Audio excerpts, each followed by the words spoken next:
Alors, ça y est, c'est fait, le projet Green HD voit le jour. De quoi s'agit-il?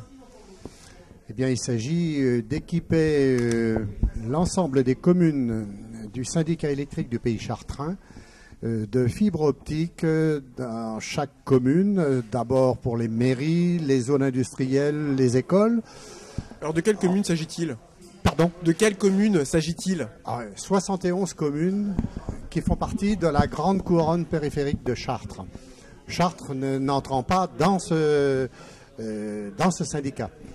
Alors, l'équipement consiste à tirer de la fibre optique jusque dans les centraux téléphoniques, on peut appeler ça, les NRA, pour leur permettre d'accéder à la fibre optique. Et donc, c'est l'étape avant de le raccordement final de la fibre chez l'habitant.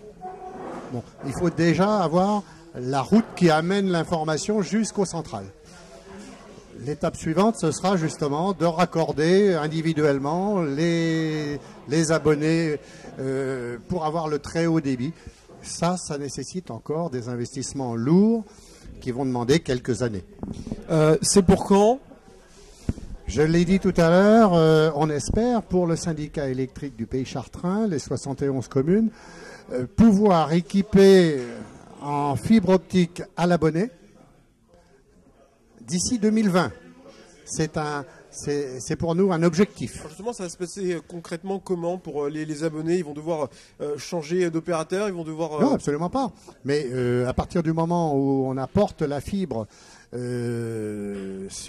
une commune, sur un NRA, ils ont la possibilité de faire jouer la concurrence. C'est-à-dire qu'à partir de ce moment-là, déjà, ils ont une amélioration des débits qui leur permettent d'avoir non seulement Internet et le téléphone, mais également la télévision. Bon, et après, de faire jouer la concurrence entre les différents offreurs les différentes sociétés qui offrent de l'information du type SFR, Bouygues, France Télécom. Alors, ça y est, fin de la fracture numérique sur votre commune, à Amilly. Heureux d'apporter cette nouvelle à vos administrés? Tout à fait, c'est vrai que nous avions des remarques énormément d'Amiliens et d'Amiliennes concernant le peu d'empressement ou de rapidité du service Internet. On disait souvent, mais faites quelque chose, ça rame trop vraiment, surtout en journée, etc. Nous avons pas mal de professions libérales, de commerçants, d'artisans, donc qui ont leur activité directement en journée sur Amilly, et donc cette nouvelle arrivée des groupages VNRA va nous permettre de répondre à leurs attentes. Alors concrètement, qu'est-ce que cela va apporter à votre commune? Qu'en espérez-vous? Alors ça va apporter un service beaucoup plus rapide, ne serait-ce que déjà très égoïstement pour la mairie, parce que c'est vrai que nos secrétaires nous disaient souvent qu'en journée il y avait beaucoup de problèmes. Ça va permettre aussi à d'autres opérateurs d'arriver sur le marché pour pouvoir compléter l'offre qui était actuellement d'Orange. Donc il y aura SFR et Free qui vont pouvoir être à nouveau sur le marché.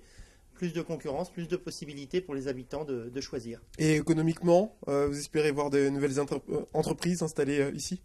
Alors, nous aurons des nouvelles entreprises sur Amilly, pas forcément sur le bourg même, mais c'est vrai que le territoire d'Amilly est un territoire attractif et nous avons de fortes opportunités sur le territoire, notamment en bordure de la rocade. Alors, Madame de la Rodière, vous avez joué un rôle important dans ce dossier. Vous l'avez soutenu, pourquoi? Parce qu'il s'agit d'amener la fibre en milieu rural. La fibre, c'est ce qui va permettre le déploiement d'accès très haut débit à Internet. Les futurs usages de l'Internet nécessiteront ces débits-là.